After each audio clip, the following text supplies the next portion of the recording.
Yeah, I'm Johnny from Johnny's Vintage Motorcycle Company, and what we have is a Honda CB900 Custom. We're parting it out.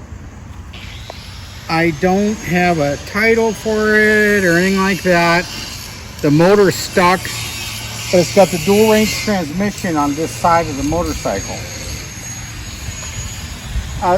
The wheels and stuff seem like they're okay. The tank looks pretty good. The seat's gooned. It's got 44,000 miles on it.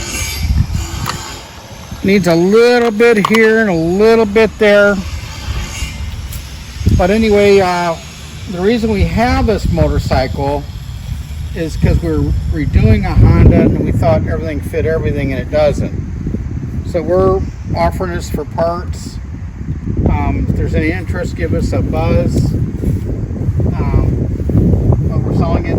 We're selling the parts as is, but I think it's got some decent stuff on it still. All right, well, thanks for looking.